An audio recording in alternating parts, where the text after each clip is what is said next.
Bag, let's start the fucking show, huh?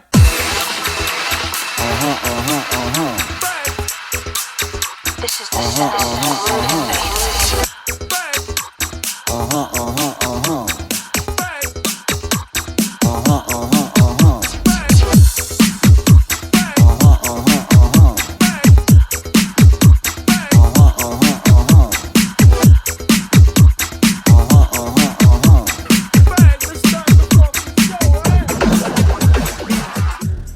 Welcome, everybody, to another episode of the No Name Pod. I am once again joined by my good friend Wasted. Wasted, how are you? Good evening. I've got a beer. Yeah. I said that I'd try and open a bottle of beer on the show instead of a can, see what they sound like. I don't know if you've got anything there. Oh, You hear anything? I think we got it. Good job. That's a shout out to a friend of yours, I take it, right? Just somebody from Argentina I was talking to about the show. Perfect. And he was saying he likes beer too. And why do I drink it in cans? Do you know where I am in the part of the world that I am in Canada, Alberta? It's only cans of beer here. Bottles of beer are ridiculously expensive, and nobody buys them. It's all cans. Everybody drinks cans here. I don't remember the last time I had a bottle of beer. Well, I don't remember the last time I had a beer, but let alone a bottle of beer, because it's not something out here. Yeah, it's really expensive here. That's why it's like a $2.50 for this bottle of Corona. Right. Cans are like a dollar. So yeah, I always get the pint can. So this is like a bit of a luxury. It is Christmas. There you go. Merry Christmas. So thank you, everyone, for tuning in once again. We're really excited to be here. It's been a couple weeks since we've done a show. We hope you enjoyed the last one. It was really fun to do, and I'm always loving doing the shows with Wasted. We have a pretty good topic tonight that I have been wanting to do for a while. It's just never been able to come to fruition. I originally wanted to do this with the old podcast, The Cookout. This was an idea that Rob brought to me. I'm giving him a shout out because I asked him to come on tonight, and he didn't want to. I shouldn't say he didn't want to, but he was busy doing something else tonight. So I figured I'd give him a shout out because this was his original idea, and I thought it was a really cool idea, and it's been something that we've wanted to do for a while. So we're going to talk about deals with the devil, and whether that's deals in real life or deals in movies and film and television or even music. It's an interesting topic, and there's lots and lots of stuff around it that we can dive deep right into. And I think we're going to start off with there's a couple very famous deals with the devil. I think the most popular one that everybody knows is Robert Johnson and his deal with the devil. Now we're going to get into that. But first up, we're going to talk about the Flying Dutchman and the story of the Flying Dutchman.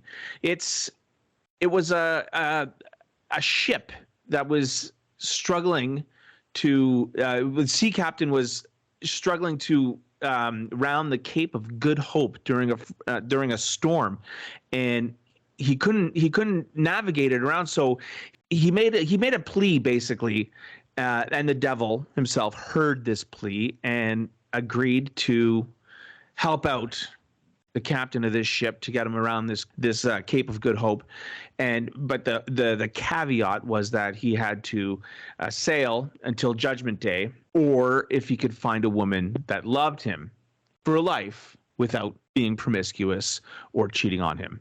So he sailed and sailed. The hook though was, sorry, I missed a really important part there. The hook about this was that he could only stop sailing once every 7 years to go ashore and find that true love.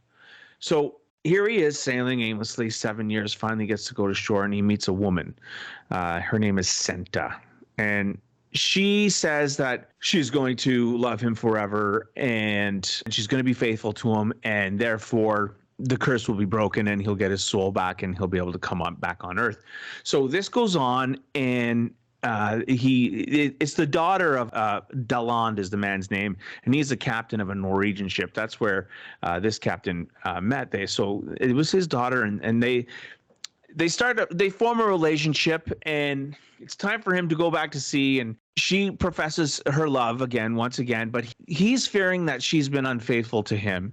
So he accuses her of that, and he storms off, goes back out to sea, and she goes out to the rocks and says that I will profess my love for you till the end of time, and she jumps off a cliff, and therefore breaking the curse. So he's free to come back on, but he loses the love of his life. And now from that, I think I got it pretty good right there. Wasted, what do you think? Yeah, I think. Yeah. So from that, it spawned many legends and myths and stories about the Flying Dutchman. And of course, I mean, we're talking about art, we're talking about television, we're talking about comics, music, radio, everywhere. The Flying Dutchman is probably the most popular one. Like, I would say it rivals Robert Johnson, but it's definitely popular. It's been everywhere, and there's been ghostly sightings of the Flying Dutchman ships. I'm going to let Wasted take over a little bit on this and start talking about more about the mythology side of it, and from the English point of view, correct? Yeah, so the British sort of perspective on it. I mean, I was watching a documentary, and they had a Dutch intellectual on there from university or something, and he was saying that it wasn't really a Dutch law, it was a British story that they had created. And it's really all about the Dutch East India shipping company and the Anglo-Dutch wars around 1666. I mean, they would go, it's quite far in our terms from Netherlands, Holland, down to the Cape of Good Hope, is like the bottom of South Africa. So it's quite a long way. But yeah, these boats, they would go missing as they were going through these rough seas. It was a very dangerous trip to make it all the way around the Cape of Good Hope, to get to basically Asia, where everything, that's where all the riches were, the treasure, and that was a travel route basically. But yeah, because of these different, I was watching this documentary. It was saying 1 year was like 11 disappearances of ships, another was like 22, and it went on for a few years. I think this is where you get these like folk tales or folklore started to grow up around it. So that's where these stories started to originate from. It was around that time, and also at the same time as in like 1666, there was this. Because of this Anglo-Dutch wars which were going on, because the Dutch were a rising empire, and they were always fighting with the UK, with England or British. But in 1666, there was this great fire of London, and one of the stories surrounding the Flying Dutchman is that it was started in a bakery, they said, but there was a lot of people who thought that the baker was Dutch. And he started the fire on purpose. And the fires took out 80% of the city or something. And they always called it was like a softening before an invasion by the Dutch. But there's also another theory that it was the Catholics that had started, that, they wanted the downfall of the Protestant nation. But this story, this is where, from a British perspective, this is where this story started. It was like a British invention. It was because of the Dutch naval supremacy in the area was kind of waning, that the British people accepted this story as a ghost ship. As it was a ghost, it was weak, it was disappearing. So the ghost makes sense because this audience understands that the Dutch East India Company has become something of the past. So that's what led to it. I mean, like you said, there was loads of sightings. There's a famous one in the UK, British, King George V. There's a story there, and that included the mirage theory, or the Fata Morgana, that in that area down by South Africa, there's I think it's the hot air of the sky, because it's always really sunny in those pirate movies, then the cold sea, created a kind of reflection or a refraction, so that the ships would then produce a mirage or image floating above it or to the side of it, and that's what a lot of the sightings from the shore and these sort of things kind of reinforced the folk tales of all the ships. Where did they disappear to? They just, it's like the Bermuda Triangle.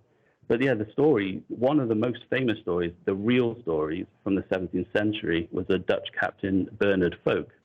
And he's like the model for the captain of the ghost ship. Like you were talking about, the guy who's like asked out to the devil to help him or something. Yes. Please, I'll do anything. That guy. Yeah. But that was always like word of mouth, folklore tales. But it was the British, like this Dutch intellectual saying, it was the British who they published the first legend as a story in Blackwood's Edinburgh magazine in 1821, which is quite a long time. 1666 is where it all started. This kind of like propaganda against the Dutch with these stories, and also they were playing. At that time, people were very superstitious. But yeah, they came up with this. The British came up with this story, Captain Henrik van der Decken, and this is the story that took off in a sort of popular culture way. So that's the part of the story, as in from the folk tale to the actual. I don't know. It's not a myth, because myths are more about gods. And sure. He's not here. He's not a hero. He's not like a legend. So it is just a sort of folk tale, ongoing folk tale. It's definitely a folk tale, but I think the story is real, right? But it's like you said, it's gone from being a simple story about a Dutchman that was struggling at sea to get to port and ask the devil. And I've forgotten in all this, what you said is the year that it happened. I don't think it's a coincidence that it was 1666, right? It was 1666, right? It's the number of the beast. And like you said, people were very superstitious at that time. With everything, like there's sightings that's happened, and the refraction, reflection, mirage theory is also that's very cool, because I would love to see that. I've never seen something like that. I would think it would be really cool to see. It makes sense because people didn't have the technology that back then that we have today, and when you see something like this, it's going to send people into a frenzy, right? Yeah, I think it's definitely something that. It was a real thing way before the British turned into a story, and then that is what led to it being more sort of ingrained in our culture now. But it doesn't mean that it wasn't a real thing back in the in the 17th century. There was a legitimate, the Bernard Fock guy, the Dutch captain. He was a real person, and he's right. The one that they based the story on. But it happened. All these ships were disappearing all the time. So, so there was a lot of evidence to support that, they'd seen this ship, and there were a lot of sightings. So that's way before but the British. You see, there's a point made by the Dutch is that the British made sort of kind of popularized it in culture for their own ends, and that's why we talk about it more now. The Dutch weren't really that bothered about this story. It was more down on the South African Cape of Good Hope area. Right. But it was definitely a real story, and there's no way of proving it. At True. That time. There's no satellites. No. Now, even some of the reported sightings, you touched upon King George V. He saw it with, I believe he was with his brother, Prince Albert, Victor of Wales. Yeah. They saw some red light. Of course, it was red lights that they saw in the fog, right, at 4 a.m. when, it was a stormy night, or it was a foggy night, right? I like this story. What do you think of this story? Yeah, I like it, and it's also, I didn't know any of this stuff about the British taking it on. Nor did I. Yeah, nor did I. The actual turning it into a story. Before that, it was all tales, and it's even in Pirates of the Caribbean. But one thing when I was reading about this kind of ghost ship, I thought of flight MH370. Yeah. I was like, is that a Flying Dutchman? An example of a Flying Dutchman? It's like a possessed ship or something. We should do a show on MH370 one day. Maybe in the next couple shows we'll do one, because there was all that.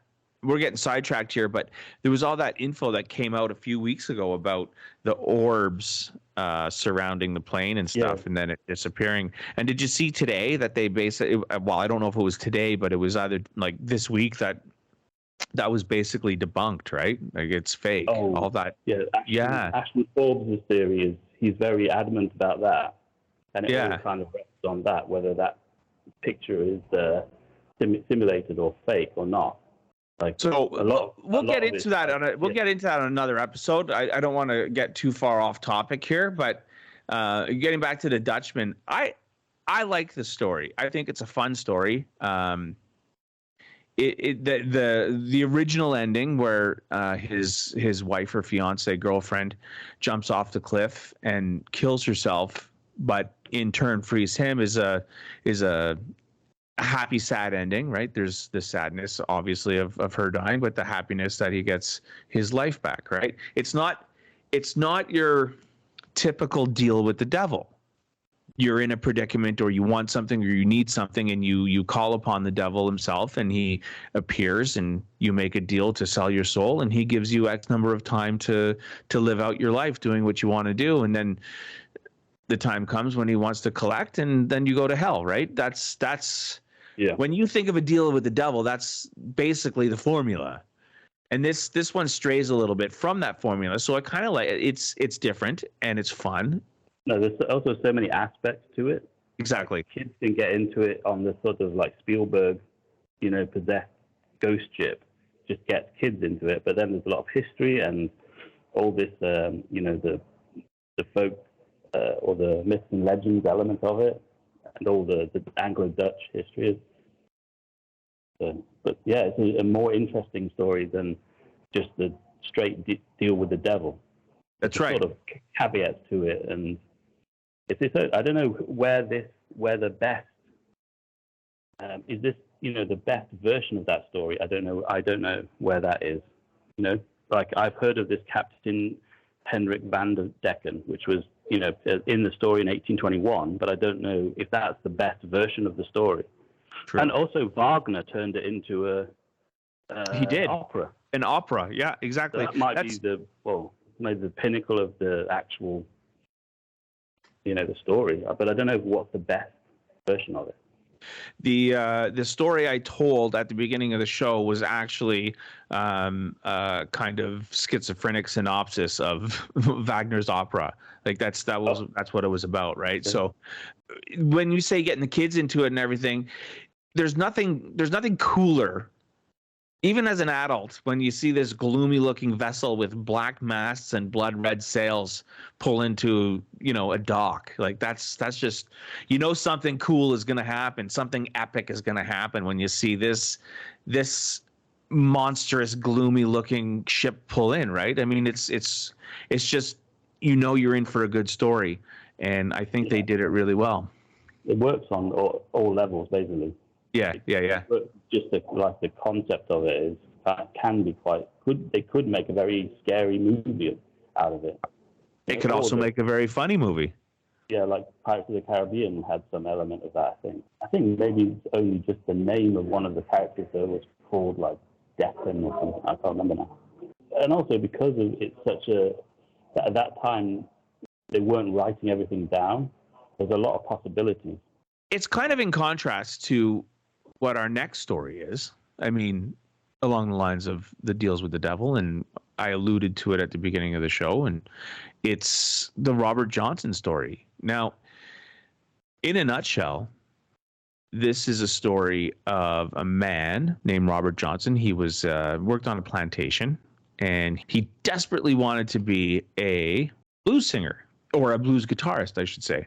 Now, the problem with that is that he didn't know how to play guitar, or he played guitar very poorly. The legend was that he was told by some of the other plantation workers. It might have even been one of the masters. I'm not sure, but he was told to go to this crossroads and ask for the devil, and the devil came and he tuned his guitar and played it and then gave it back to Robert Johnson. And all of a sudden, Robert Johnson was this masterful guitar player. So we returned back to the plantation, and everybody was like, "Oh, whatever." And then it was the story of like he started playing, and then all of a sudden, everybody was like, "Oh my God, this guy's great." So from that, I mean, if you dig a little bit deeper into it, it's basically the story of Faust, right? He's a German legend based on Johann Georg Faust. He's a highly successful man who's very dissatisfied with his life, which leads him to make a pact with the devil at a crossroads, exchanging his soul for unlimited knowledge and worldly pleasures. Obviously, you replace the worldly pleasures and knowledge with the guitar playing, and you have the Robert Johnson story. So what do you think of this one, Wasted? Well, in one of the documentaries, I saw the Faust had this tower, and there was something to do with his fireplace or something, that his soul was taken, or did his body go up the chimney? I think it was his soul. I believe it was, yeah. I forgot what the town's called. It started with an M, like Mordor or something. And that's where he lived, I think. And they've still got this house where he lived. Like you said, he's quite successful because this house is not like normal. It's kind of like almost like a short tower. But in terms of the Robert Johnson, I watched the Devil at the Crossroads documentary on Netflix, and somebody on there, it was one of the blues players who played with Robert Johnson. He was saying that people say that the blues music came from the church, and he was saying it didn't. It came from the fields.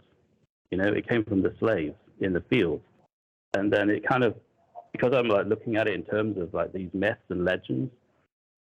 To me, it seems like they kind of demonized. The blues was a way for the slaves to all gather together. And if you were a slave owner, you wouldn't really want that to happen. Absolutely. You wouldn't really want them to have their own music where they complain. Basically, the blues, they're singing about how sad they are, and then they're also partying or drinking themselves to death. So the blues was demonized as a music, and this is where I think the kind of myths and the legends part. Legends are like heroes, but because their slave owners, they had the church. So basically, I think the blues players and the slaves, they had the devil. So it's a very superstitious time. So that's why they would call the blues the devil's music. It's more that they were demonizing. Don't go and hang out with the slaves and listen to that devil's music. They're basically demonizing the music. So their hero became this kind of he did a deal with the devil to be kind of like a supernatural or superhero for the slaves. That's what Robert Johnson was. He did his deal, and he became this kind of superhero for the blues music. So that's how it, when I look at it in terms of myths and legends, I think that's how it would come about. And in the same way as there's no satellites in 1666, it's hard to prove that, which stories are true. When he goes down there, they said he came back and all of a sudden he could play. He was an amazing guitarist, but he wasn't to begin with. Yeah. But different accounts say that he was always focused on it, and he never did any work that would threaten his hands. And he was very young. I mean, he died when he was 27, so he's 27, part of the 27 Club. And I think he was the first member. I think that he was the first member of the 27 Club. Yeah, but if you think about it, all the people in the 27 Club, like Kurt Cobain, Janis Joplin, Morrison, etc., they're all kind of had their music demonized at the time. Sure. So I'm just going to sidetrack here and talk about why, because it's called the devil's music, right? The blues is called the devil's music. Now, I don't know if this has anything to do with it, but there's definitely a connection here. In the 19th century, the English phrase "blue devils" it referred to hallucinations brought on by alcohol withdrawal, and so this was later shortened to the blues, and it describes a state of depression and upset. So the blues music is the Blue Devils. So there's the connection there. If you look at it from that standpoint, I don't know how much of it coincides with each other, but it was later adopted as the name for the melancholic song in the musical genre that encapsulates the blues music, right?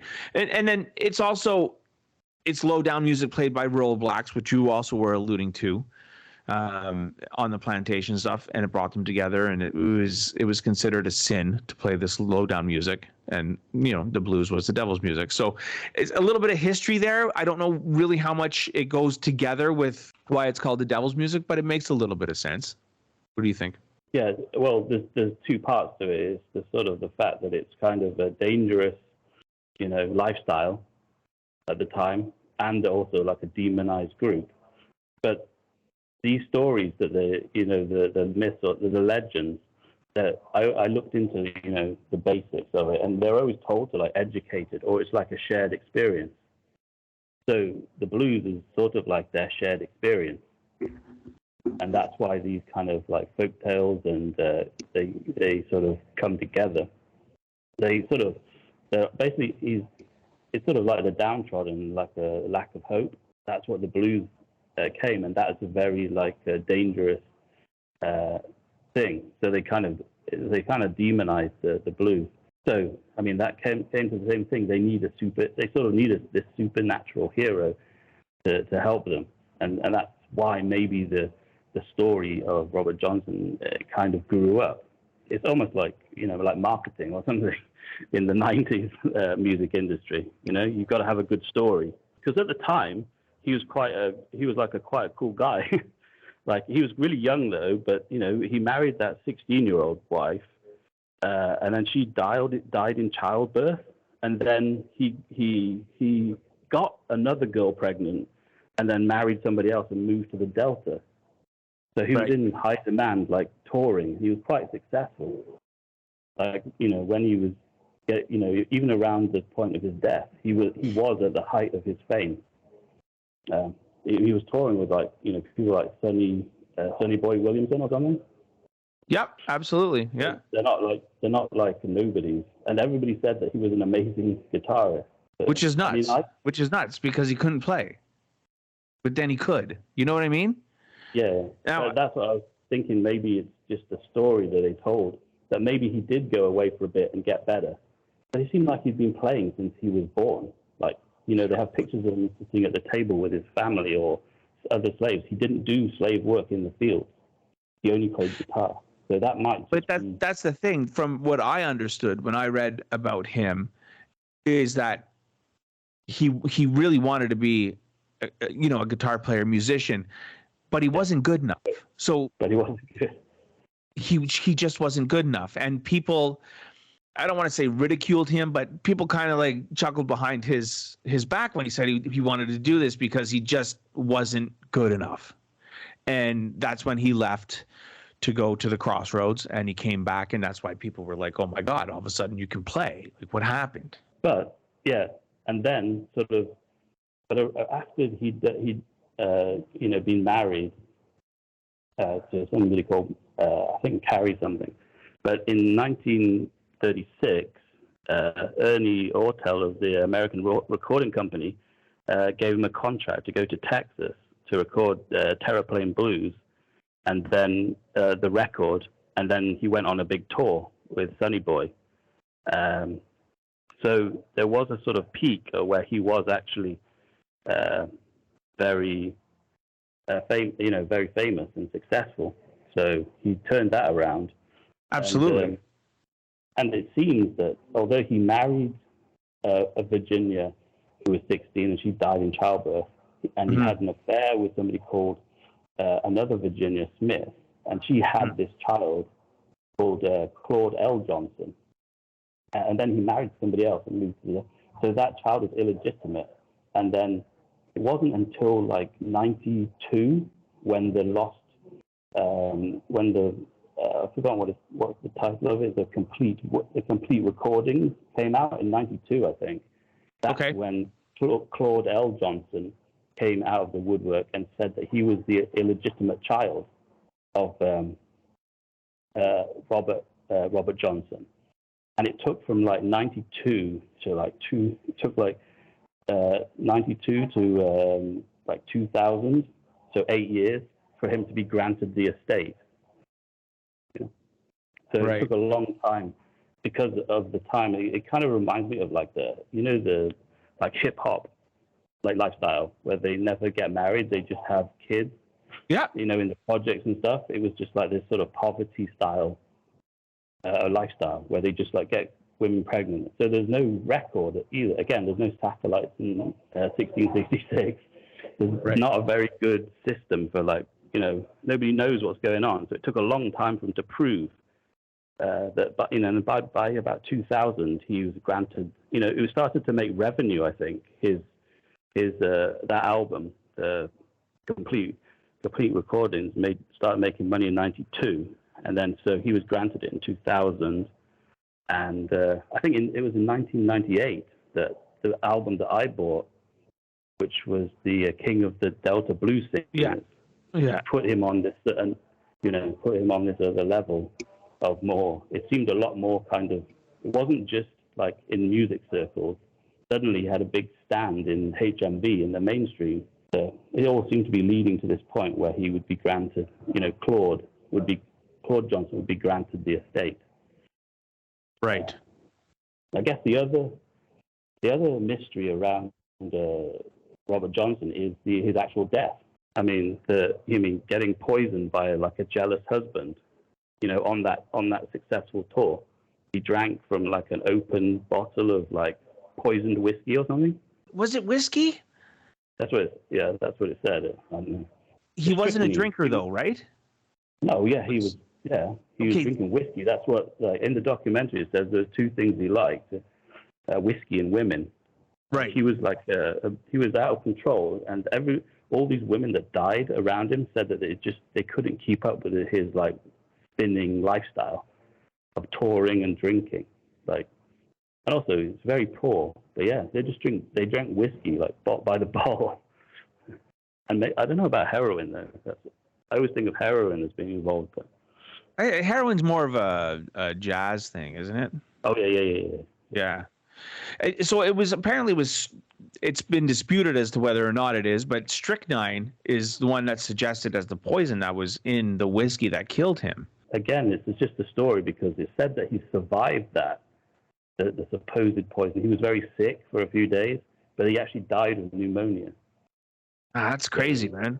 So there's a mystery around his death, as in the death certificate listed no actual cause, and it just said no doctor.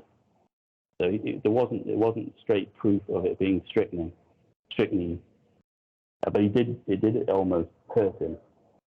What's really cool about the story is that Sonny Boy Williamson is another blues musician that played with Johnson.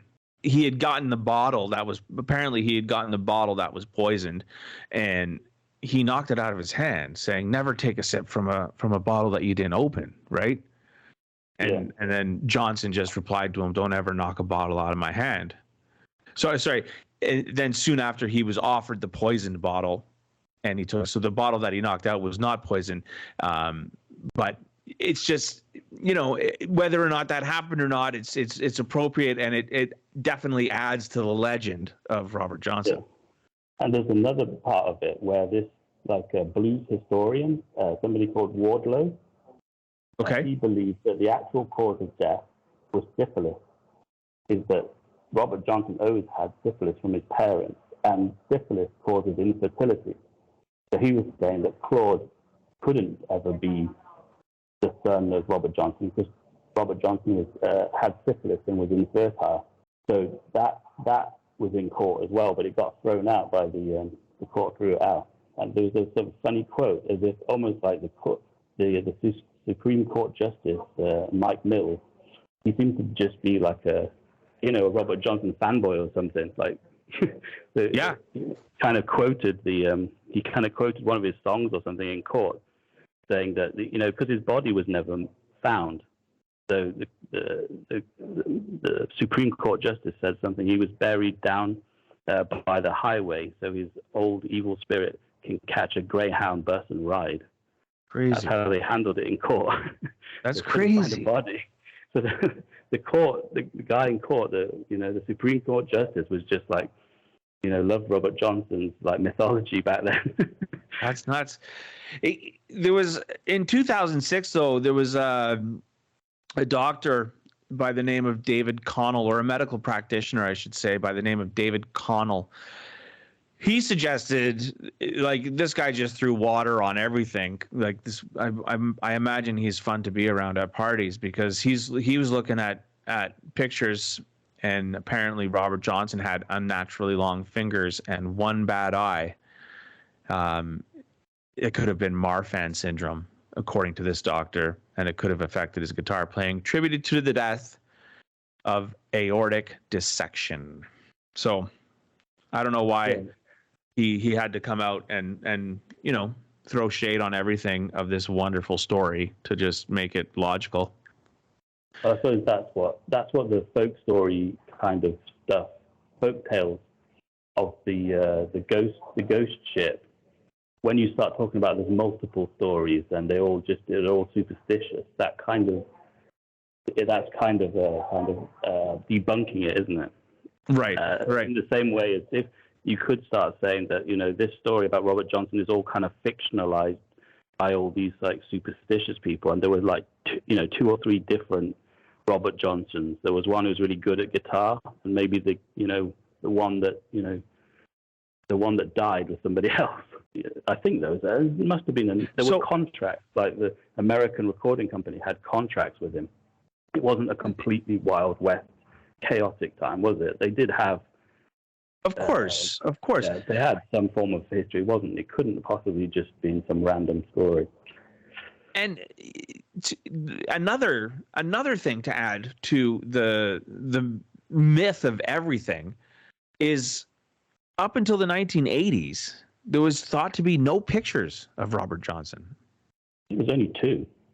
Two, yeah, and they found two exactly from the 70s. Yeah, it's crazy. And he looks really young, It's like a little bit like when you're older now, like seeing pictures of like Kurt Cobain, right, or Morrison. You go, shit, they were like in their 20s. That's right. They were young. They're just like kids. Yeah. But he was even younger, I think, in the pictures that he were taken. Because I thought the picture on my the CD I bought, King of the Delta Blues Singers or something down at Costco's, is some like old guy with a guitar, in a suit, sitting on a wooden chair. I think it's like a B.B. King style thing, but he's not. He's not B.B. King. He was like a little kid. Like he looks like an England football player or something. It's even the one that I have. I forget which Robert Johnson album. There's nobody. It's just a drawing on the cover, right? So on the was it Clapton, Me and the Devil Blues, his covers album, or Me and Mr. Johnson, the covers album. In the background of the cover is a little kind of painting, like a Picasso painting, and it doesn't show that he's like a little teenager or 20-something. But that's another thing. Just as the ghost ship, Flying Dutchman stories became like popular culture, eventually, like Robert Johnson came into the mainstream. Like when Clapton's doing like a whole like covers album about him, and his versions of the songs are much more like accessible. Right. I think Clapton's versions of the songs are like kind of more groovy versions. Actually, the Robert Johnson material stuff is quite hard to listen to. That's one of the things that like it was. I remember buying it after all the kind of main bands had come out, and I was almost bored of music.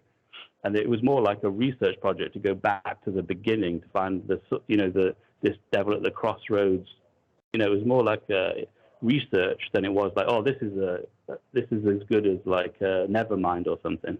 It didn't have that same. It was like the next version of Unplugged in New York by Nirvana. It was like acoustic. Right. It was like, as a hair metal fan, I was getting all like spiritual. It's definitely interesting. Did you know that even the exact location of his grave is officially unknown? Yeah, that's what I was saying about that. The court justice. They said there was no grave, and then he read that quote saying that he was down on the highway, so his old evil spirit can catch a Greyhound bus and ride. Like he was right. Quoting his lyrics in court, saying he's a free spirit. He's a psyop.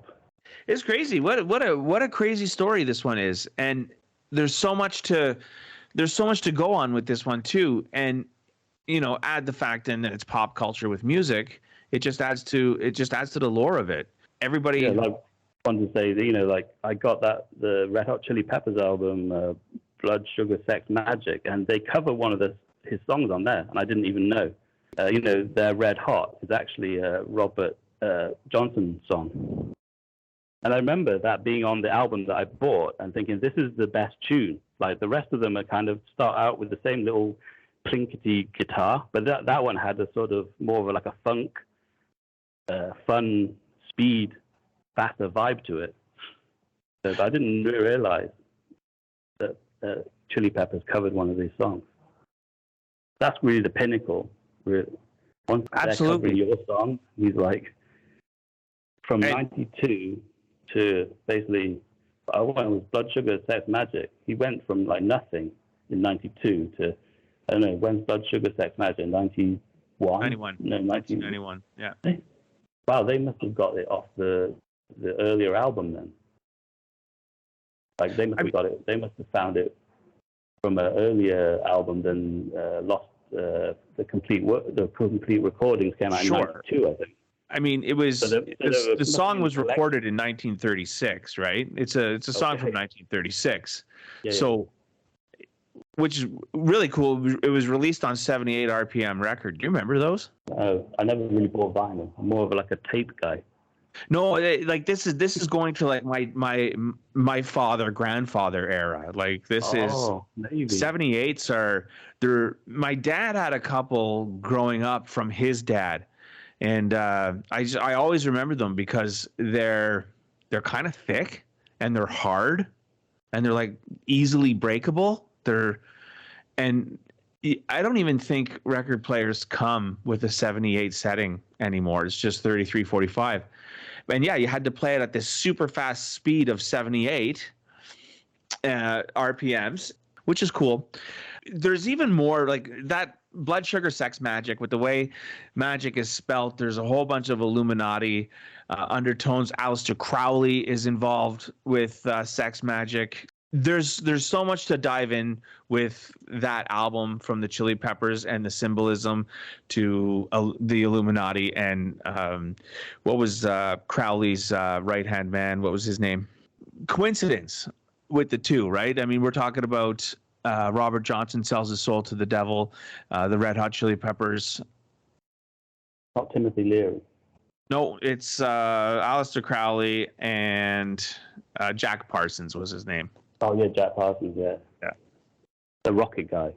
Yeah, the rocket guy. Yeah, is that what you said? Yeah. I thought you said the rock guy. The rock guy, like the musician. He blew himself up with a rocket. Yeah, Jack Parsons. That's the guy. Worked for didn't he work for NASA? I'm pretty sure. Yeah. Anyway, and Von Braun, they're all like together. Right. Anyway, getting back to Robert Johnson, cool story. I enjoyed that story as well. And I knew a little bit about it before today or before we started talking about this show, and the 27 Club obviously is always interesting. The fact that the point that you brought up is that, they're also, you're looking at them, they're also young and there's just so much to go on with this one. And I don't know, good stories. Do I believe that people sold their soul to the devil? I don't know. It's pretty heavy. I just read a book on selling your soul to the devil, and what was it called? I forget what it was called, but it was very interesting. It was about a guy. He was basically he worked in hell. He was condemned to hell for all eternity, and hell was kind of like there was lots of mundane 9 to 5 jobs in hell, and he was doing one of these 9 to 5 jobs, and basically he had worked himself up to a promotion where he would be the guy that would show up when summoned by people, and the book revolves around him trying to get all the souls of one family, because if you were able to do that, you would be given another shot on Earth. So good book. If I could find the name of it, I will I'll say it before the end of the show, but it was good. Put it in the description. Yeah.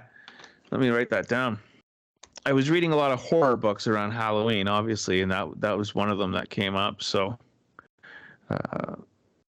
moving on to more selling the soul to the devil, let's talk about a couple movies that you and I have watched in the past week. I was thinking about doing the Rolling Stones. Sure. Sympathy for the Devil, because that has some movies connected to it as well. Okay. Or do you want to do the movies first? No, let's go. Sympathy, take it away. Sympathy for the Devil. I just wanted. Well, it's actually when we're talking about deals with the devil. Obviously, Sympathy for the Devil, the Rolling Stones song came up, but then I realized that there's the book by the Russian author Bulgakov. Mikhail Bulgakov, yeah. Bulgakov, yeah. The Master and the Margarita. That has a kind of deal with the devil in it. And basically in that book, Satan or, Beelzebub or, a devil-like character, like the character in the Rolling Stones song called Woolen, comes to like Moscow. And he basically terrorizes and trolls all the citizens of Moscow with irrational events and puts on magic shows and stuff. And he's basically a satire of, he's satirizing the Soviet regime at the time, the communist regime. And it was an atheist place. His book was basically to show that, with the devil is real, that means that God is real. So he was brought up very religious, and he said you sort of needed both the God and the devil. So that's what the book is about in general. And he kind of rolls around with an entourage of freaks. The famous one is the cat that walks on 2 legs. But this basically all just shook up the city of Moscow, and they all began to question themselves. Like he played pranks on, he sort of criticized the men for their drinking and hedonistic lifestyle and worship of money, and then he'd criticize the women for liking new clothes, but he'd give them the clothes, and then the clothes would vanish on the street and they'd be naked. So this all just shook up the idea. So the whole city, who was atheist, suddenly started to believe in the devil, and then they started to believe in God because of that, the possibility of the. And the book, in the book, there's this character called the Master, and he's the one who's writing the book, and it's basically a book that's kind of Sympathy of the Devil is based upon, with Pontius Pilate as role in Jesus's execution, and he's rolling in tanks, just like the song. I think in the song, the Jagger takes it a little bit further and says that, who shot the Kennedys, when after all, it was me and you. So Jagger kind of expanded it. But in the book, the deal with the devil is that Margarita is his mistress, the Master's mistress. And he kind of, because his book is not allowed to be published in Moscow, he goes crazy and burns his book, and he ends up in an insane asylum. But Margarita, she meets the devil, Woolen, at a sort of satanic party, and she does a deal with the devil that she actually starts to host all these rituals and parties, satanic parties in Moscow, but she gets the Master out of the insane asylum. So that's the devil. That's the deal with the devil that she does. And then the Stones song, you know, because it was so banned in Moscow, it was doing the rounds in the 60s counterculture. So Marion Faithfull gave Jagger a copy, probably in like 68, 69. And then Bulgakov's widow got the parts of the book published in a magazine. They kind of eventually got this story out. I mean, the song is similar in that the devil character in Sympathy of the Devil is very charismatic, like Wooland. You know, he's a man of wealth and taste. He's the rich elite, and the book, and he witnesses the execution of Jesus. That's in the song and the book. And the suggestion is always that, you know, the devil will like tempt people or steals their souls. It's interesting. You touched upon the fact that the devil has to exist if God exists. And vice versa. And vice versa. Yes, absolutely. They play off. They need each other, and they play off each other. So he wasn't a Satanist, the writer of the book. He was actually religious, but it was banned in the atheist state of Soviet Union. So his little kind of devil character was there to sort of stir things up. From the Wikipedia page, Bulgakov portrays evil as being as inseparable from our world as light is from darkness. Both Satan and Jesus Christ dwell mostly inside people. Jesus was unable to see Judas's treachery despite Pilate's hints because he only saw good in people. He couldn't protect himself because he didn't know how nor from whom. This interpretation presumes that Bulgakov had his own vision of Tolstoy's idea of resistance to evil through nonviolence by creating this image of Yeshua. I remember this theory from high school, and when we were talking, we were in class talking about whether or not God is real, and the teacher had asked who believes in God, and people put up their hand, obviously, and they said who believes in the devil, and much less people put up their hand.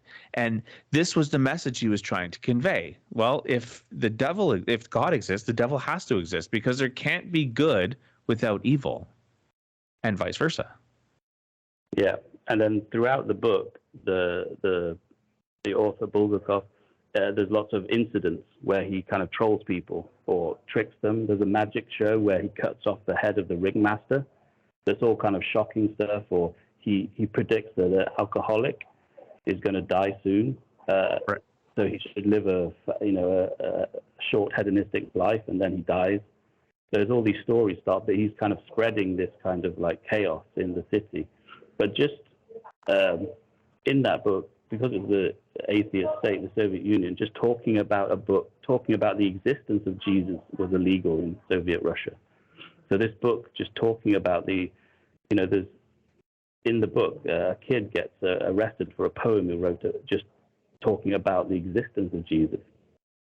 So it was this ongoing thing, and the book mirrors his real life, as in he didn't get his book published in 1929, so he went kind of crazy and gave up, but then brought it back in 1931. So, and I think the end of the book, he because Pontius Pilate kind of did agree with what Jesus was saying, he gives Pontius Pilate a kind of thumbs up, and they go and he goes and lives outside the earth in some limbo world, and then, but he doesn't give himself credit because he showed cowardice. And there's some kind of Russian saying that cowardice is the worst vice. So Right. That's a famous saying that it's popular with the Russian people. They like this book because Bulgakov criticizes himself for not standing up, because he quit in 1929. He kind of gave up. So he Right. doesn't give himself a happy ending in the book. And then Wooland at the end disappears into the darkness. So that's the end of the book. But the Stones song, Jagger's at the time,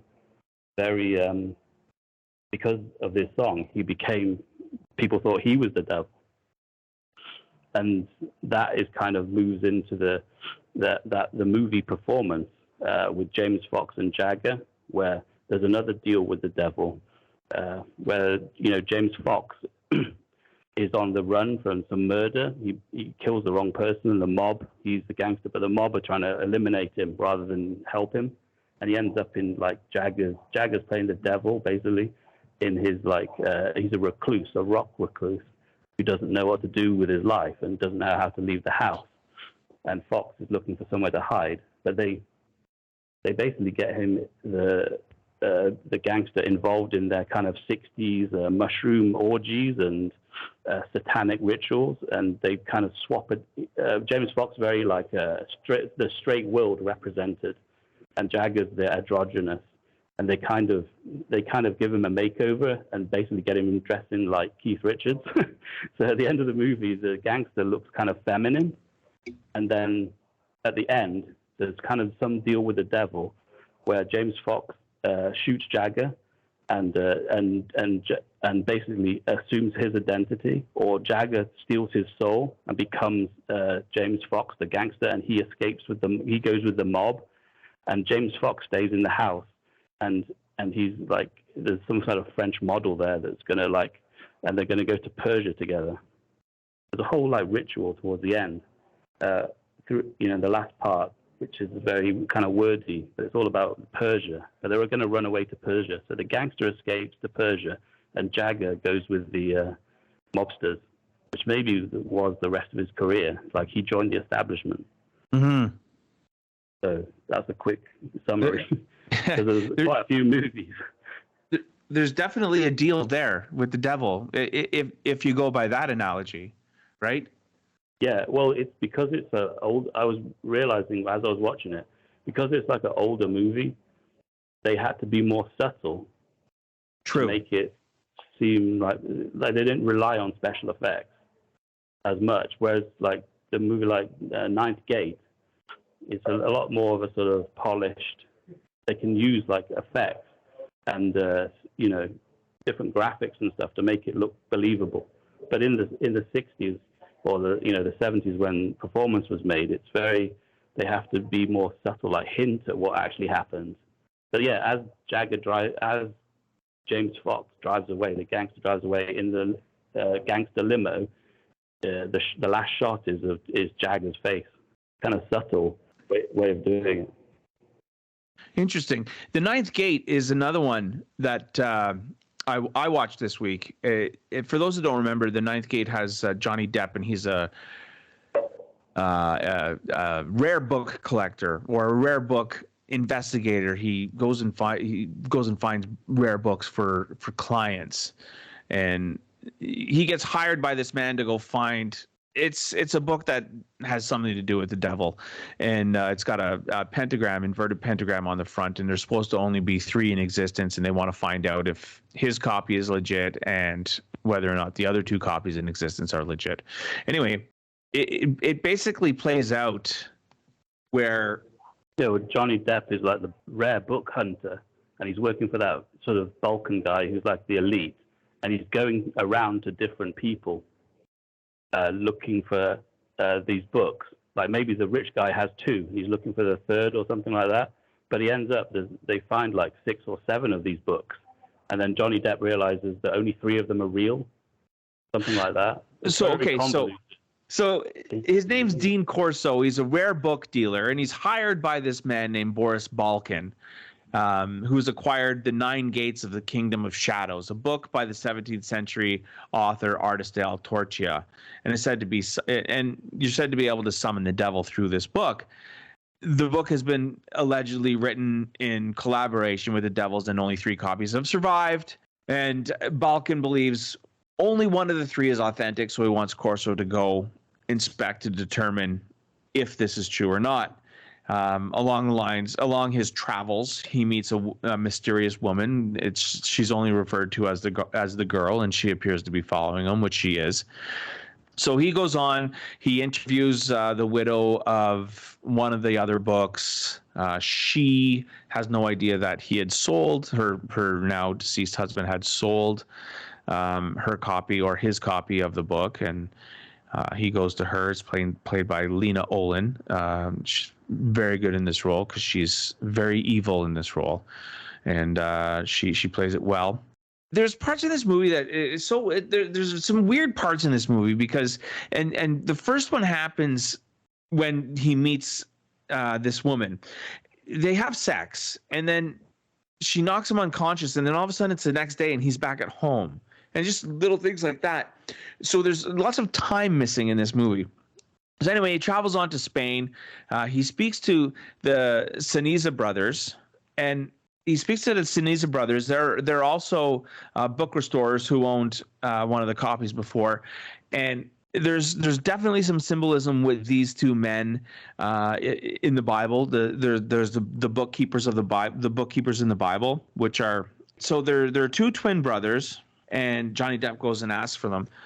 And then, so they're accountants actually in the Bible, and Johnny Depp's to go see these two brothers who are.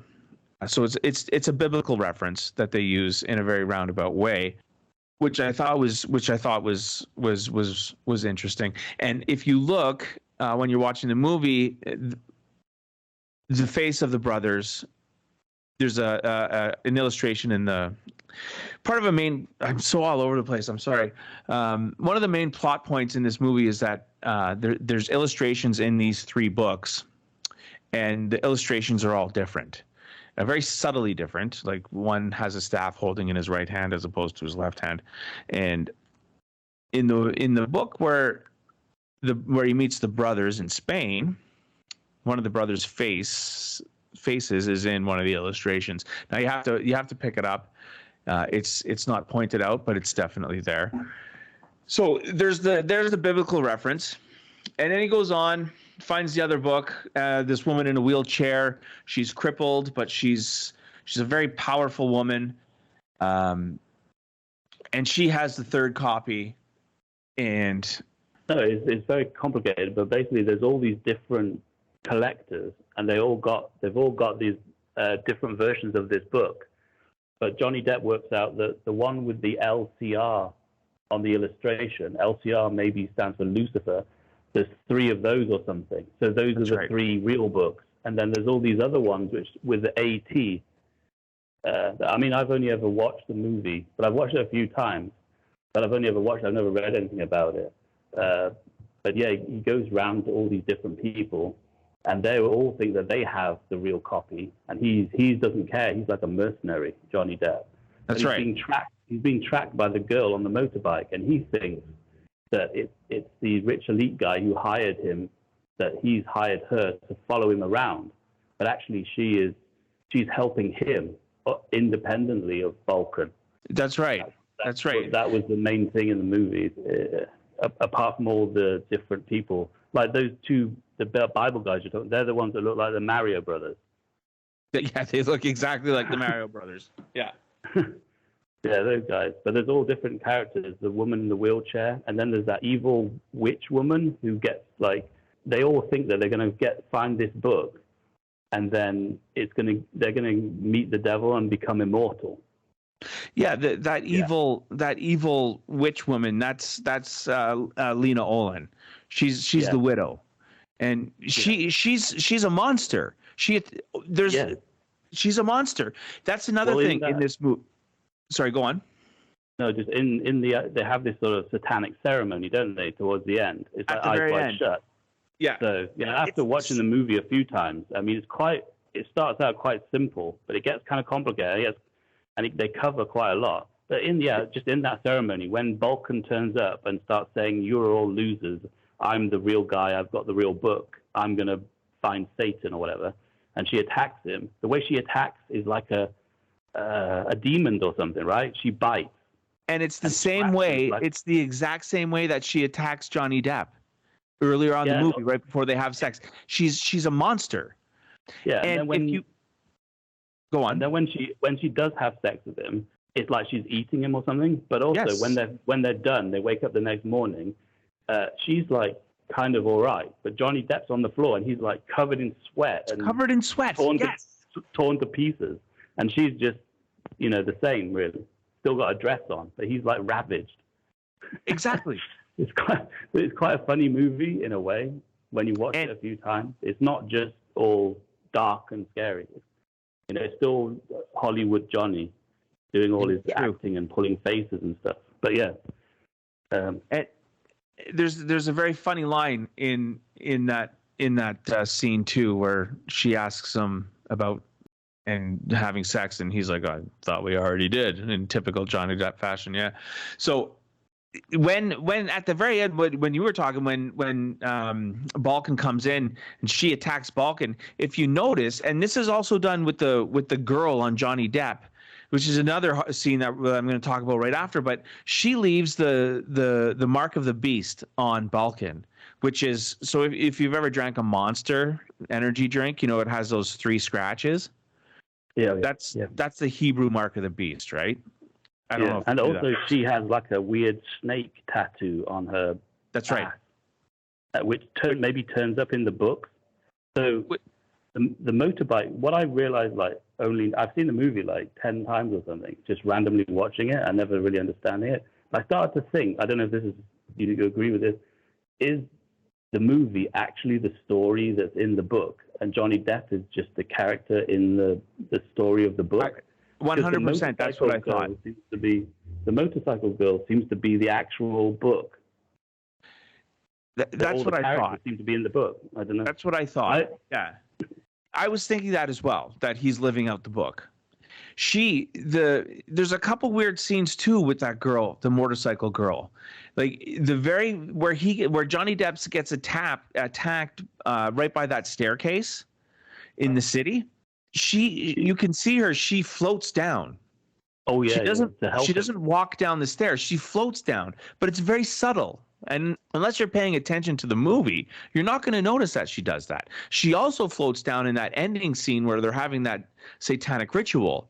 Johnny Depp goes down to the floor because he has the robe on so he can cover himself up to not be seen, and she stays up on top on the second level, which is funny because all anyone had to do would be look up and they would see her. It's very comical because Johnny Depp takes all these precautions to make himself hidden, but yet she's just walking in plain sight on the second level of this open auditorium.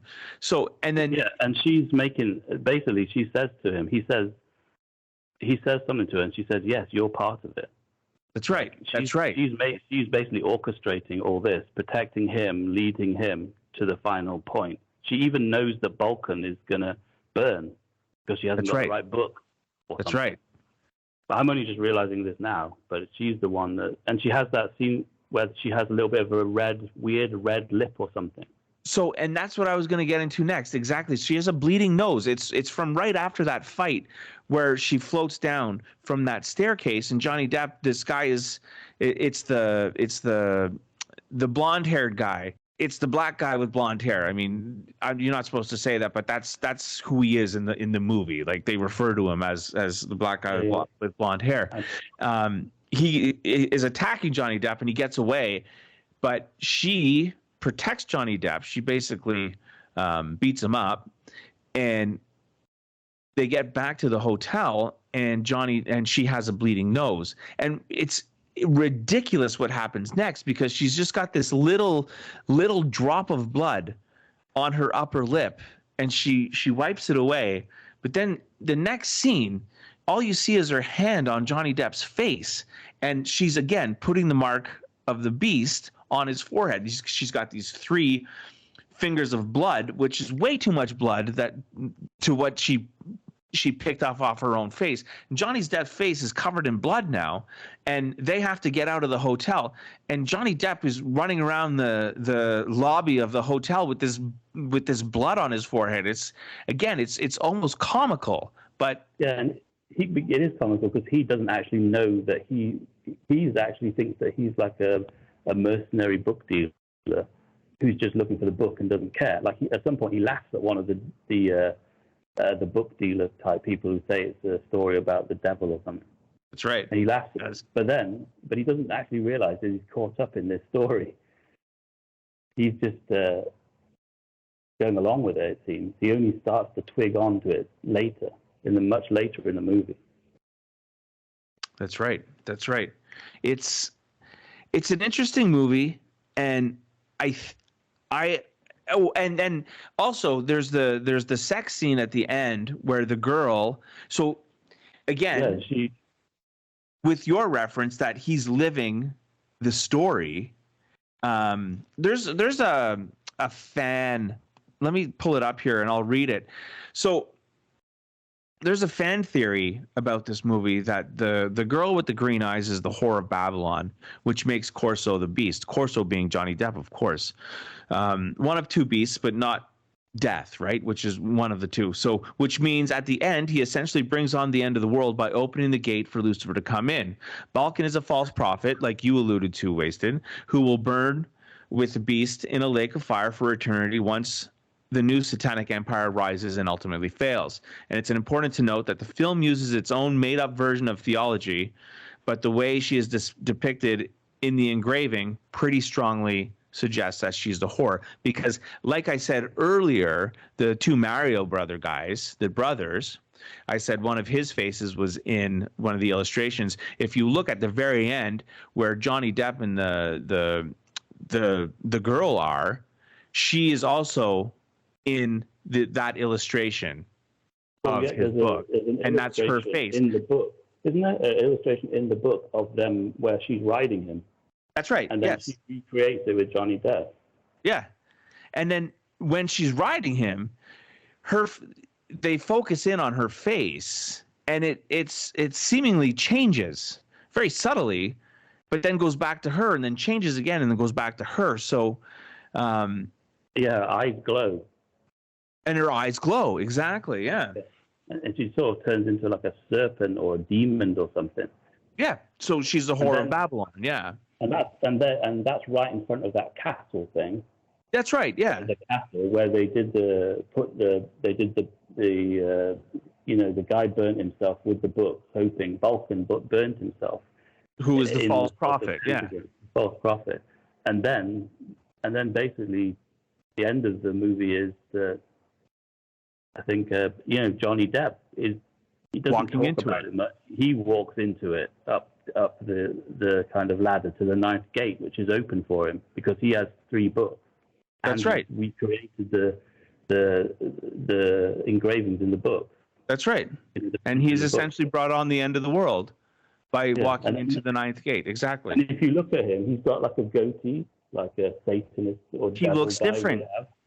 You're right. He looks different. At that point in the movie, his character changes throughout the movie. Again, very subtly, but once you see it, you can't unsee it. And yeah, at the end of the movie, his hair is a little bit grayer. It's not as slick as it was, and he's got the goatee. That's right.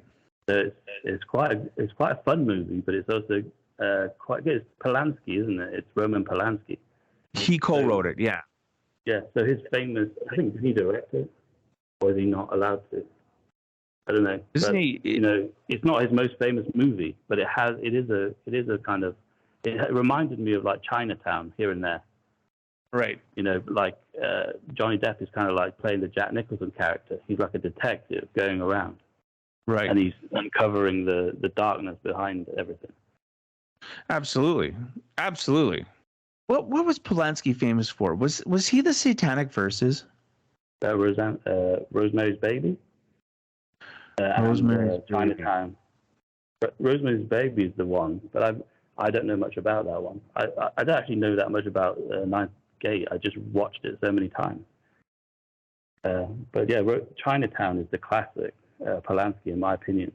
But he's like Woody Allen. Most of his movies are good. Sorry, I got him mixed up with Salman Rushdie. I don't know why I said the Satanic Verses, but yeah, I mean, isn't Roman Polanski? Didn't he do like Lolita? He was arrested, wasn't he? That's what I'm saying. I don't know whether he's allowed to direct, but he may have made this money. He's all right. He's hiding out in France, in Paris. Yes. Yeah. He got arrested he got Me Too'd back in the day, and he ran away to Paris. And Weinstein he's Weinstein's hero in real life. Weinstein really liked him. But he's the same kind of, he got done for like, something like that in a jacuzzi, back in the 60s or 70s. Right. Once. And it's a bit of it's like the first Me Too thing. But he's fine. He's in Europe, in Paris or something. So maybe he did direct it, but he's all right working in Europe. So that's why he makes all his movies in Europe now. Right. He's most famous. Most people know him for Rosemary's Baby, which I think is like the baby being born is is the devil or something.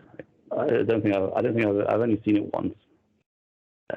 But that is the most famous. Chinatown is probably his most famous movie, I think. I would say so. Yeah, I would say so. As in, everybody can watch it. Whereas Rosemary's Baby is like a horror. Yeah. Yeah. 1968 psychological horror film. I don't think I've ever seen Rosemary's Baby, to be honest with you, though. No, I know the premise of the movie. Yeah, the soundtrack. I've listened to the soundtrack and maybe seen the movie, but it's like a horror movie. It's supposed to be. It's kind of terrifying, I think. Who's in it? I think what's her name is in it. I think that's why I don't like it. Mia Farrow is in it. Oh, yeah. That's the whole kind of conspiracy world. Mia Farrow, Woody Allen, Polanski, it all kind of like fits together for some people. Ben Weinstein is also kind of Polanski. I think, in Once Upon a Time in Hollywood, the Tarantino movie, that's Polanski. Polanski's in that with, Margot Robbie is playing Sharon Tate. Right. So Polanski's always been linked up with this sort of satanic Hollywood, which is why he's made Ninth Gate. I think Ninth Gate is like a fun movie just to watch. Like Johnny Depp has these little bits of Johnny Deppery, like with the taxi driver. The Indian taxi driver that's driving him around. Yeah, that's right. The taxi driver's like very happy that he's getting this massive, like he's waiting in all these phone boxes and stuff, and Johnny Depp is like doing all his like eye rolls and grimaces and stuff. And there's lots of good like nudity if you're just watching it randomly. I mean, it's only like 5 minutes before that evil witch is like ravaging him. That's true. Yeah. So right at the beginning, there's a good couple minutes, and then right at the end, when the Whore of Babylon is riding Johnny Depp, they focus on her. I mean, the shot is of her face, but I'm not focusing on her face. I'm focusing a little bit down, looking at her breasts because they're equally as beautiful. Same with performance. Jagger with Anita Pattenberg in the bath, and there's a lot of nudity in that as well. So I was saying to you before we started recording that I didn't get through the movie, but the opening scene of the movie is wonderful. Oh yeah, I'd forgotten that. You don't want to watch it with your like pretending it's like some kind of. It's almost like a porn. Well, yeah, I had to turn it off because I have kids in the house, and they all came downstairs right when this was happening, and I was like, okay, well, time to turn this off. And it's got a really cool soundtrack. The performance soundtrack has Ry Cooder on it because Keith Richards, he didn't want to be involved in it because Jagger is, in that bath scene with Anita Pattenberg. So they had a falling out about. I think it seems like to me that in that movie, Keith Richards was supposed to be like James Fox, the gangster, and maybe Bowie was supposed to be involved as well, maybe. Like they might have thought about using those two guys, but nobody wanted to do it other than Jagger. It was wasn't there something to do with the soundtrack and Keith Richards not wanting because he was mad at Mick Jagger? Yeah, he didn't do it, so Ry Cooder did it. Yeah, so he got Ry Cooder. Yeah, Jagger released a video for Memo from Turner. Turner's the reclusive rock star, and he dresses up like a lawyer or something. Memo from Turner. It's almost like a Sympathy for the Devil too. Okay. Memo from Turner. And the soundtrack. It also has Gone Dead Train, which Izzy Stradlin covered a few years ago. That's right. I was going to say that's an Izzy Stradlin song. I didn't know that was a Stone song. It's not a Stone song. It's Ry Cooder and Jagger on the performance soundtrack. Oh, so it's like a Ry Cooder. You know Ry Cooder? I don't really know that much about Ry Cooder actually. I know Ry Cooder. Is Ry Cooder the one who did Paris, Texas? Ry Cooder. I know. Yeah, I know Ry he's Cooder's a singer. very famous guy. Yeah. And it's the soundtrack. And what I noticed is that even back in the 90s when I got it, is that it has a very modern, like contemporary, like atmospheric sounds that even like electronic artists don't seem to be able to get. Like on that soundtrack, there's a lot of I think even one of the songs, I think Kanye West, for his song "Who Survived in America" or "Who Will Survive in America," I'm pretty sure he steals something from. He samples that song, the Wake Up song, on that soundtrack. But there's a lot of weird atmospheric tracks which are like voodoo style. Right. In that soundtrack, there's a lot of humming, distortion sounds when in Jagger's like lair. The soundtrack is really. I listen to the soundtrack more than I watch the movie because I remember the movie being kind of like British realism, like, but actually, it's much cooler than that when I watched it. It's not just a boring movie. It's actually quite good. It started out as a bomb, I think. Like performance didn't do that well, but over the years, the British like film establishment have accepted it as like one of the most important movies of the 70s or something. Because so I think Ry Cooder he does 3 songs on the soundtrack. Yeah, he does 3 songs. Does he do Memo from Turner, or is that just somebody else? No, that's Mick Jagger and Keith Richards. Oh, well, I didn't even. So Keith Richards is actually on it. So it basically is a Stones song. Yeah. So he did the song, but he wouldn't go to the set or be in the movie. Okay. Because Jagger was like, having with Anita Passenberger in the bath, and there's also sort of. Hold on a sec. I clicked on it more because on the page for performance it says Keith Richards, Mick Jagger, but if you click on the song, it's a solo single by Mick Jagger featuring slide guitar by Ry Cooder. Yeah, that's what I thought it was. Because I'm pretty sure Richards was out on that one. He wasn't even going to the set, and he wouldn't do the movie. Wouldn't do the sound. Maybe Keith Richards has a writing credit on it. Yeah. Oh, yeah. Maybe he wrote something on it. Yeah, but he didn't play on it. Right. Yeah. But it's quite. I don't think it's actually in the movie. I was waiting for it to come on. But there is a video. It's on YouTube. It's almost like Sympathy for the Devil too. Jagger like pretending, basically saying how he's gonna, everybody works for me type of thing. So do you want to go on to our last movie, or do you want to? We're well over our time limit, but we can keep going if you want. I think we've done. I mean, the Ninth Gate stuff is a good, solid finish. I don't know. The next one we could do is Angel Heart. Yeah. Do you know much about that? I didn't get to see it because I didn't get around to seeing it. I've seen it before, like a year ago, and I kind of know the plot, as in, like the basic plot that Mickey Rourke is plays like Harry Hart, who's a detective, and then Johnny Favorite is a crooner in New Orleans who sold his soul to the devil, so he's become famous crooner. That's right. But I think in the plot, Johnny Favorite kind of reneges on the bargain with the devil and doesn't sell his soul. Doesn't give him his soul. He goes on the run. He kills a soldier, goes to war, gets his face mangled up, disfigured. Then he comes back and he goes into some kind of hospital, and then De Niro, basically Louis Cypher, is an anagram of Lucifer, basically gets him out of the hospital and brings him back. Gets him out of hospital, and then he basically changes. His new name is like Harry Hart, and he's a detective. And Louis Cypher, De Niro, wants him to go look for Johnny Favorite. That's exactly what happens. Yeah.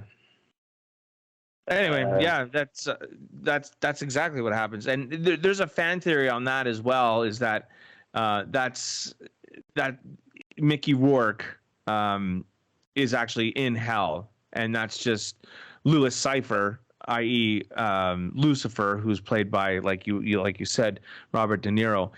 That's his way of more that's his hell basically that he's given him, is that he just puts him in this constant loop, because Mickey Rourke, at the end of the movie, Mickey Rourke is screaming, I know who I am, I know who I am, and he gets on the elevator to go down, and that's starting back over again. What right? I understood.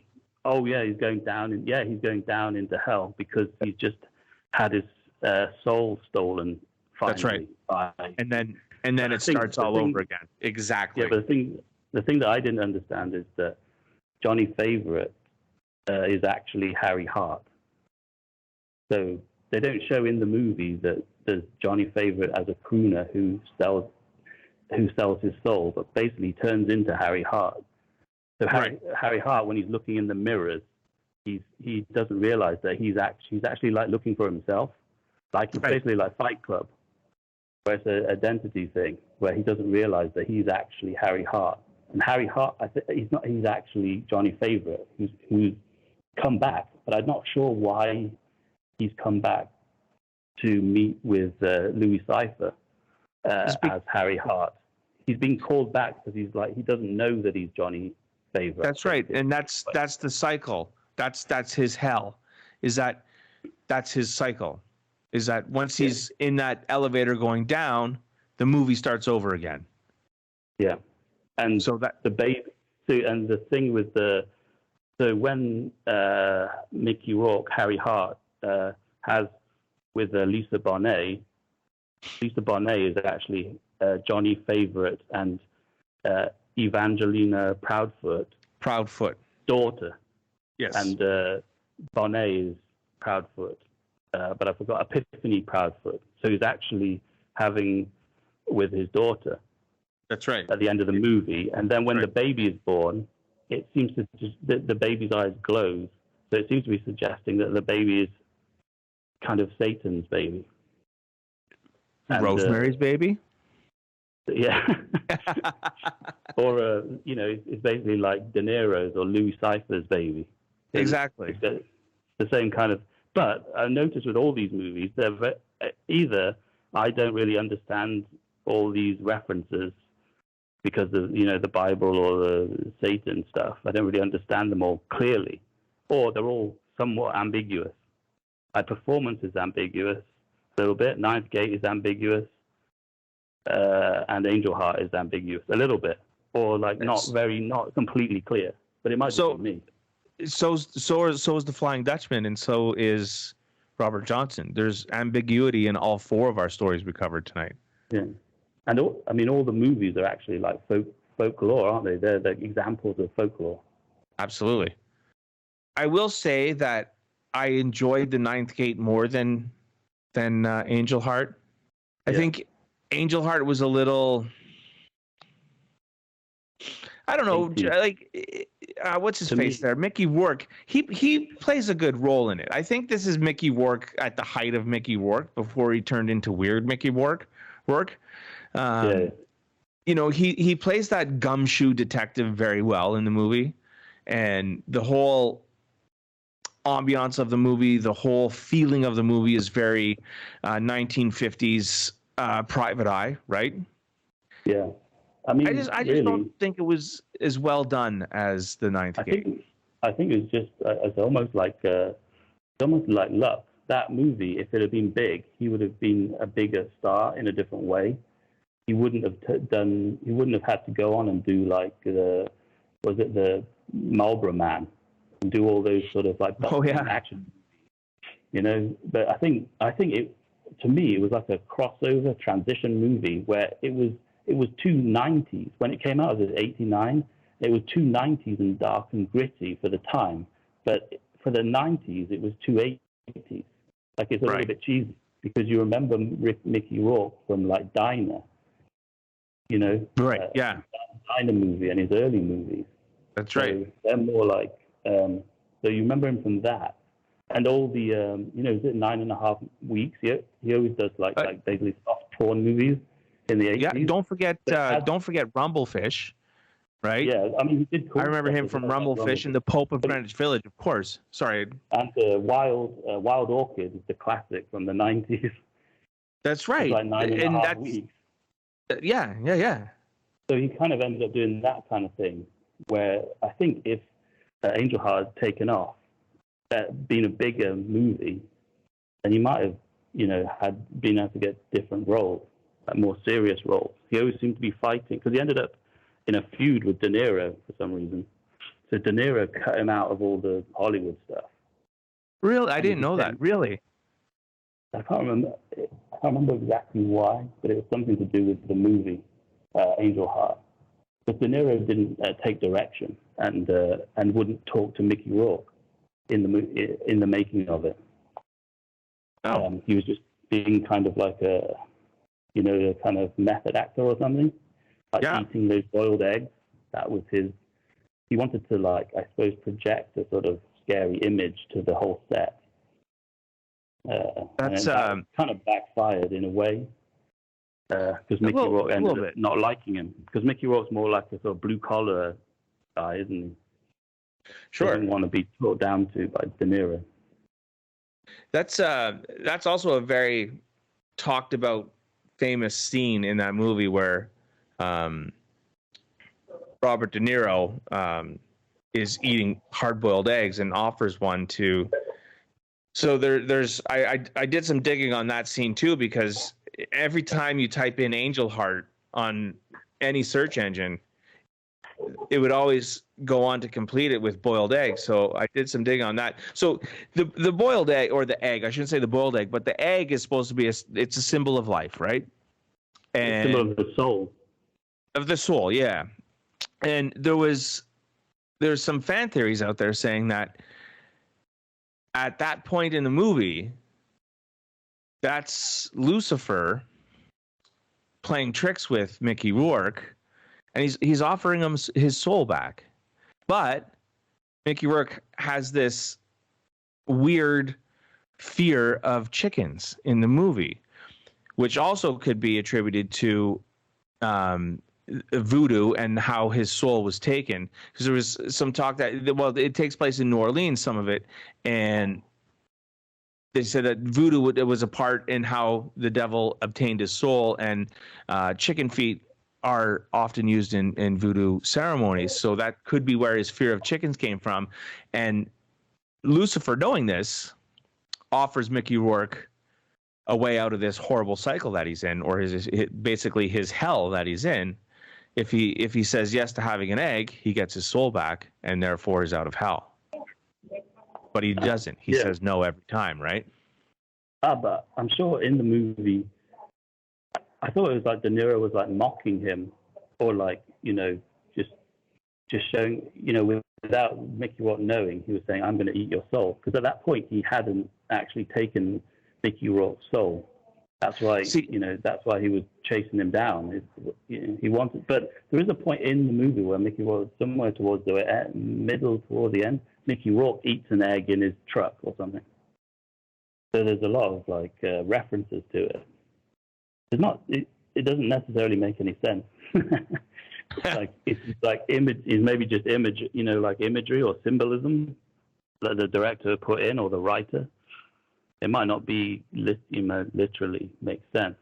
But I remember, didn't Lisa Bonet get in trouble for the voodoo scene? Because she goes kind of crazy doing some blood ritual with chickens or something. Yeah. And then Cosby didn't want her to do the movie because of the sex scene with Mickey Rourke, which is kind of funny now, because Cosby at the time was drugging and raping people, and he was saying Lisa Bonet can't kiss Mickey Rourke on TV, That's right. In the movie. My wife and I around Halloween. My wife and I took our kids to a haunted house, and it's one of those haunted houses where you walk around and you go from room to room, and whatever. And in one of the rooms, my wife looks at me. And she goes, "This is the scariest thing in this haunted house." And she points down to the Bill Cosby book that's on the coffee table. The Bill Cosby is like a cocktail. Yeah. Like a punch, a special punch that you drink at Halloween. What's that meme? If it's Bill Cosby and he's all fuzzy. And he's like, "If you see this, it's too late." Yeah. But at the time, he was like keeping his, family man image up, and anybody that wanted to leave the Cosbys, or if Lisa Bonet went off to do a movie, he would like go out in the press and say she shouldn't do it. She's ruining, the Cosbys or something. Unreal when you think of it, but it's a different that whole scene. It's a different world now. Yeah, but that whole movie set with De Niro and Rourke and Lisa Bonet and Cosby, and there's a massive because they wanted to give it an R rating for some reason. No, they wanted to give it an X rating. X rating, yeah. But Alan Parker, he said it was just like this. It was like I think it was maybe it took a year to come out. It was a year late. That might have affected as well. Yeah.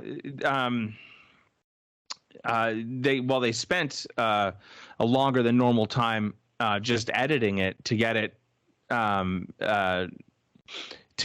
down to an R rating from the original X rating, right? I think they spent about 4 months editing in Europe, which is how long was the set scene with Mickey Rourke and Lisa Bonet?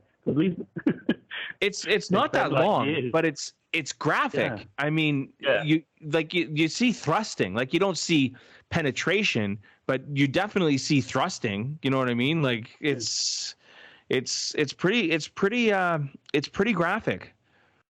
I mean, that was his thing. Like, he basically did all the 9.5 weeks. He did that, and he did Wild Orchid as well. That was maybe later.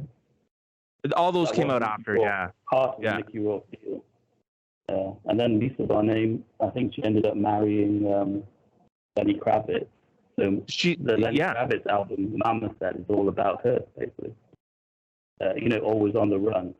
That's not really about her, but most of the other tracks are. She's kind of like the Stephanie Seymour of Mama Said. There you go. All right, Wasted. I think we've run our course on this topic. I think we had a good one tonight. I lost my shit there for a while. I don't know what happened. I just completely went blank. I think I'm out of practice. It doesn't really. I don't think it will make much difference because it's all just it's a podcast, isn't it? True.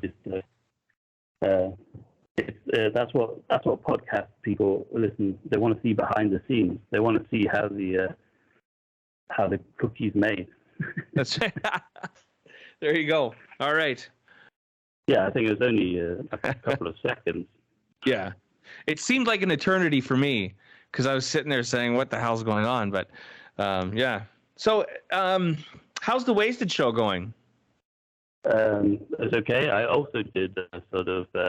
I think maybe it was like a hangover from Halloween, but I suddenly decided that Susan Sarandon is like a Hollywood witch, and then there was this story that after I'd done it, she hung out. She was at Timothy Leary's funeral, and she drank his ashes. It was like a true story. So she's always been in this sort of satanic role from her early life. Susan Sarandon, she did Thelma and Louise, but then in Hollywood, she's always been a sort of kind of in these devil movies like Witches of Eastwick. And then this story came out where her son has been on in the media complaining that everybody's posting videos of her boobs on YouTube, and he wants them to stop. Yeah, I saw that. I think it's something to do with the Israel-Hamas conflict. She was like talking about it randomly, and she got herself in trouble. And then everybody started posting pictures of her boobs online. Because that's what the internet does, right? When somebody does something controversial, well, let's just post naked pictures of them. That's great. And why not? Susan not even naked. It's just that they're very big. So any picture you take of her, she's got these huge like cannons. Oh yeah.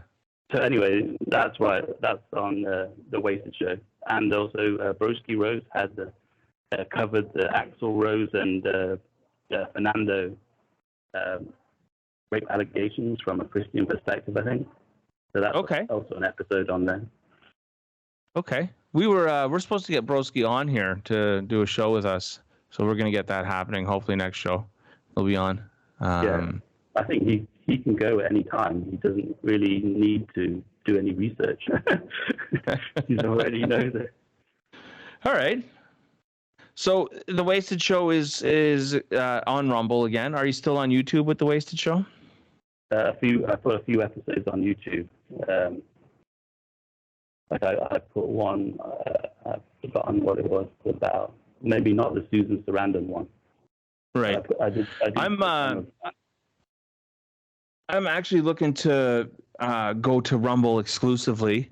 I've been doing some stuff behind the scenes here at ScratchTrax Productions, and to get monetized on Rumble is much easier than it is on YouTube, and I've applied for it and I've been approved, so we'll see what happens. There's still some stuff I have to go through, so things are happening behind the scenes here at the No Name Pod, and yeah, we'll see what happens with that. But stay tuned for more, because we're always here. And don't forget the Wasted Show. Find that on Rumble and YouTube. Don't forget our show. Available anywhere: YouTube, Rumble, Spotify, everywhere you get your podcast. Please give us a 5-star or give us a rating or hit like if you can. I'd appreciate that. I think Wasted would too.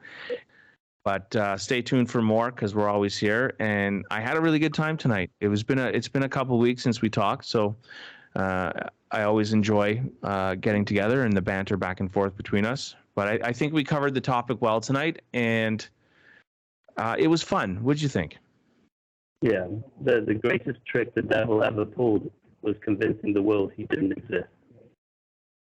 And on that note,